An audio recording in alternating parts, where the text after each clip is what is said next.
चलिए जानते हैं यूपी की 25 बड़ी खबरों पर नजर डालते हैं। अभी तक आपने इस वीडियो को लाइक नहीं किया तो वीडियो को लाइक करें और इस चैनल को सब्सक्राइब करें।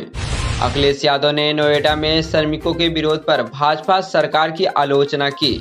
समाजवादी पार्टी के प्रमुख अखिलेश यादव ने 13 अप्रैल को नोएडा फेज 2 में कर्मचारी द्वारा किए गए हिंसक विरोध प्रदर्शन के संदर्भ में भाजपा सरकार की कड़ी आलोचना की। उन्होंने कहा कि उत्तर प्रदेश में अन्याय की स्थिति अत्यधिक गंभीर हो गई है। पत्रकारों से बातचीत करते हुए अखिलेश यादव ने बताया कि भाजपा के शासन काल में विभिन्न प्रकार के अन्याय हो रहे हैं, जिसमें आर्थिक अन्याय, बढ़ती महंगाई और बेरोजगारी शामिल है।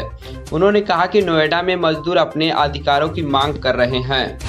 योगी बोले, अशांति पैदा करने वाले से सावधान रहें। हमारी सरकार श्रमिकों के साथ, सभी को न्यूनतम वेतन मिलेगा। मुजफ्फरनगर में सोमवार को सीएम योगी ने कहा कि माफिया की जगह सिर्फ मिट्टी में होगी। बेटी की सुरक्षा के साथ खेलने वाले के लिए इस धरती पर कोई जगह नहीं है। पाकिस्तान वाले खाने को मोहताज हो रहे हैं, उसे तो भूखों ही मरना है। योगी ने मुजफ्फरनगर जिले को बड़ा तोहफा दिया। कहा कि जल्द ही नगर निगम बनाया जाएगा। इससे पहले सीएम का हेलीकॉप्टर करीब 1:30 पुलिस लाइन में उतरा। वहां कार से अहिल्याबाई चौक पहुंचे, वहां प्रतिमा का अनावरण किया। इसके बाद नुआइस ग्राउंड पहुंचे। यहां 951 करोड़ की 423 परियोजनाओं का शिलान्यास और लोकार्पण किया। सीएम ने मंच से कौशल प्रदर्शन, पुस्तक का विमोचन किया।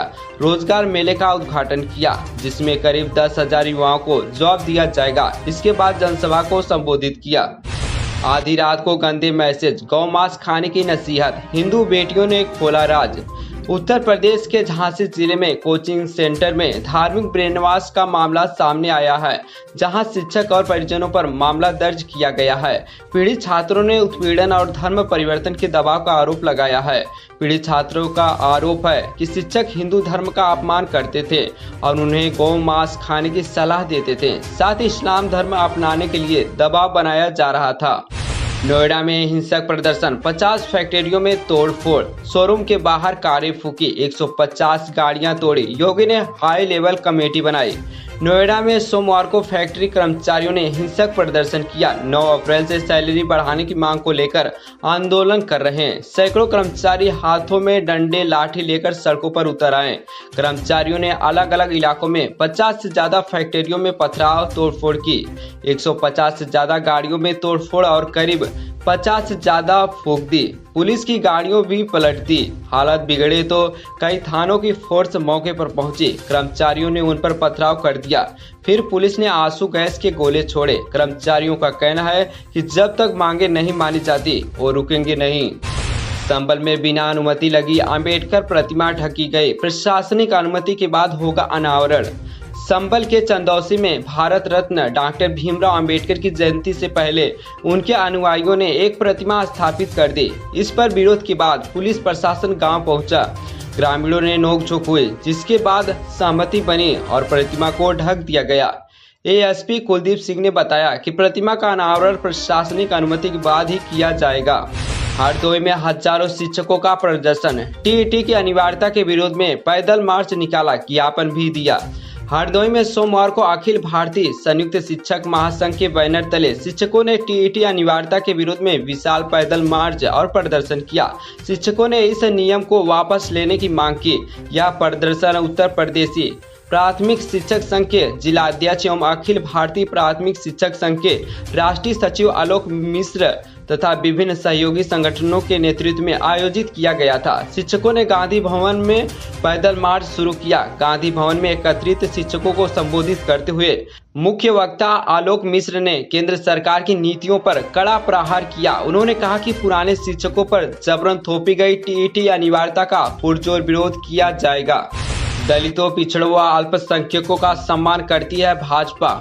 उत्तर प्रदेश के उप मुख्यमंत्री ब्रजेश पाठक ने सोमवार को कहा कि भारतीय जनता पार्टी दलितों, पिछड़ों व अल्पसंख्यकों का सम्मान करती है। उन्होंने कहा कि ओबीसी कमीशन भाजपा ने बनाया, 2 बार दलित राष्ट्रपति भाजपा ने बनाया और डॉक्टर एपीजे अब्दुल कलाम को राष्ट्रपति बनाकर अल्पसंख्यकों को सम्मान देने का काम भाजपा ने किया। आज उत्तर प्रदेश के मुख्यमंत्री योगी आदित्यनाथ के नेतृत्व और प्रधानमंत्री नरेंद्र मोदी के सबका साथ, सबका विकास, सबका विश्वास के मंत्र के के साथ विकास के पथ पर आगे बढ़ रहा है। अपराधियों पर कार्रवाई हो रही है और कानून व्यवस्था बेहतर हो रही है। जमीन पर बदलाव साफ दिख रहा है।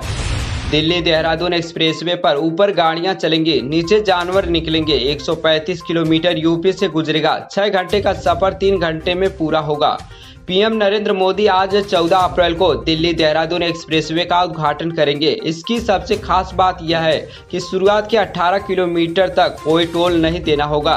212 किलोमीटर लंबे एक्सप्रेसवे का करीब 135 किलोमीटर हिस्सा यूपी से होकर गुजरता है।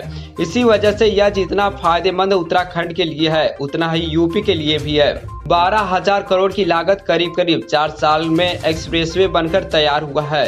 जरूरी जगहों पर इंटरचेंज बनाए गए हैं। जहां जंगल है वहां पर पूरा हिस्सा एलिवेटेड कर दिया गया है, मतलब नीचे जंगली जानवर और ऊपर फराटा भरती गाड़ियां।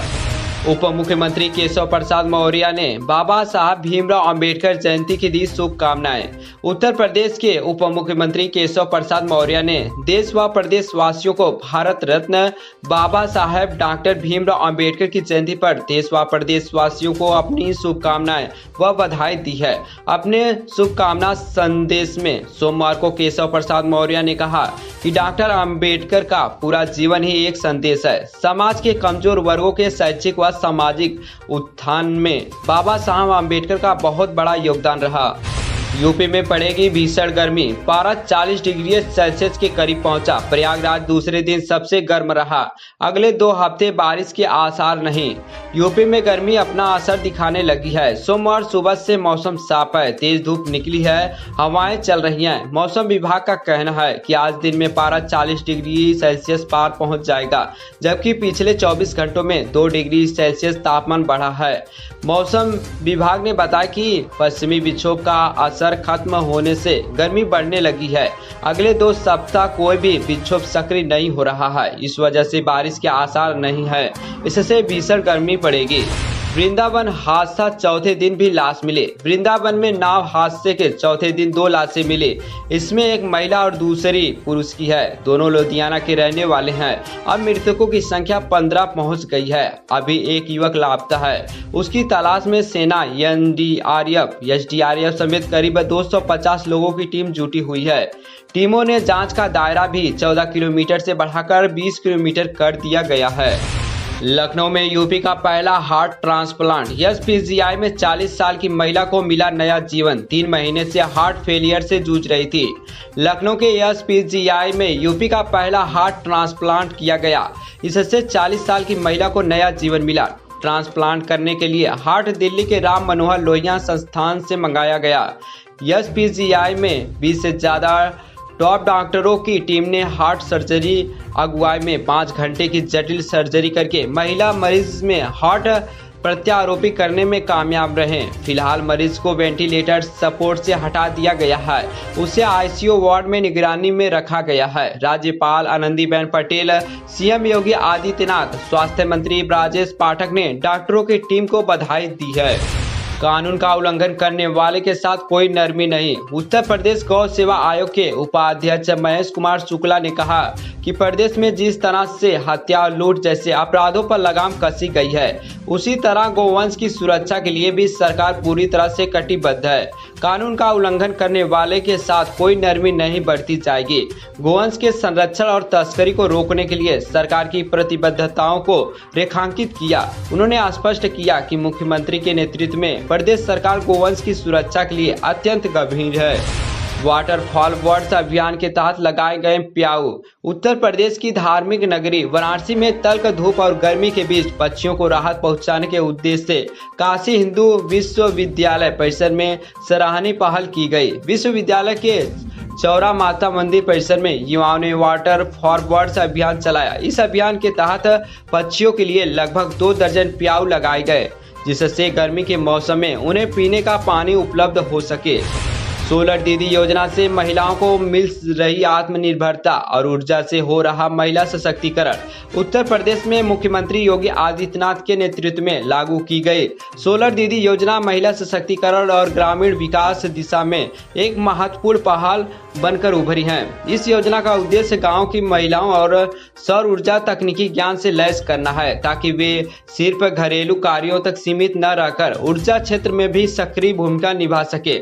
इसके जरिए महिलाएं अब अपनी आजीविका जीवन के लिए एक नया रास्ता ढूंढ रही हैं और ग्रामीण इलाकों में सकारात्मक बदलाव की कहानी लिख रही हैं। स्मार्ट मीटरों पर भड़की महिलाएं, एसई ऑफिस का किया घेराव, लगाया जाम। व्यवस्था को बेहतर बनाने के लिए ऊर्जा निगम द्वारा स्मार्ट मीटर लगाए जा रहे हैं। इन स्मार्ट मीटरों में गड़बड़ी होने पर सोमवार को लाइन पार इलाके के कई मोहल्ले की महिलाओं का गुस्सा फूट पड़ा। वार्ड 21 के सभासद पवन भास्कर के नेतृत्व में महिलाएं आवास विकास कॉलोनी स्थिति अधीक्षण अभियंता कार्यालय पहुंची। वहां पर जाम लगाते हुए जमकर हंगामा किया। घरेलू गैस संकट, कालाबाजारी के विरोध में महिला कांग्रेस ने प्रदर्शन कर मुख्यमंत्री को भेजा ज्ञापन। बस्ती में सोमवार को महिला कांग्रेस जिला अध्यक्ष लक्ष्मी यादव के नेतृत्व में महिला कांग्रेस पदाधिकारी कार्यकर्ताओं ने कांग्रेस नेताओं के साथ घरेलू गैस संकट को लेकर पद यात्रा करते हुए प्रदर्शन किया। इसके बाद जिला अधिकारी के प्रशासनिक अधिकारी के माध्यम से मुख्यमंत्री को 5 सूत्रीय ज्ञापन भेजा। मुख्यमंत्री को भेजे ज्ञापन में गैस की कालाबाजारी पर रोक लगाकर पूर्व की शांति और सिलेंडर उपलब्ध कराए जाने और महिला उत्पीड़न की घटनाओं पर रोक लगाने और ग्रामीण इलाकों में पेट्रोल पंपों पर पेट्रोल और डीजल उपलब्ध कराने, सरकारी क्रय केंद्रों पर गेहूं खरीद सुनिश्चित किए जाने, छूटा जानवरों से किसान की फसल बर्बाद होने से रोकने की व्यवस्था किए जाने आदि की मांग शामिल है। यूपी में अंबेडकर जयंती बनेगी सामाजिक न्याय और जन सशक्तिकरण का महापर्व। उत्तर प्रदेश में इस वर्ष अंबेडकर जयंती को अभूतपूर्व स्तर पर मनाने की तैयारी की गई है। योगी आदित्यनाथ ने इसे केवल एक स्मृति दिवस न रखकर सामाजिक न्याय, जागरूकता और जनसंपर्क के व्यापक अभियान के रूप में परिवर्तित कर दिया है। प्रदेश के सभी जनपदों और विधानसभा क्षेत्रों में कार्यक्रम आयोजित किए जा रहे हैं, जिसमें जनप्रतिनिधि सीधे जनता के बीच पहुंचकर उनके अधिकार, संविधान और समानता के मूल्यों की जानकारी देंगे। लोकसभा हो या 2027 वाला उत्तर प्रदेश का चुनाव, नहीं पड़ेगा एक भी फर्जी वोट। सीजेआई जस्टिस सूर्यकांत ने बता दिया तरीका। चीफ जस्टिस सूर्यकांत और जस्टिस जोय माल्या बागची की पीठ ने वकील अश्विनी उपाध्याय द्वारा दायर एक जनहित याचिका पर सुनवाई करते हुए केंद्र सरकार और भारतीय चुनाव आयोग को नोटिस जारी किया है। अदालत इस बात की जांच करेगी कि क्या वह वोट डालने से पहले मतदाता की पहचान बायोमेट्रिक, अंगूठे का निशान या पुतली का स्कैन और चेहरा पहचान तकनीकी के जरिए करना संभव है।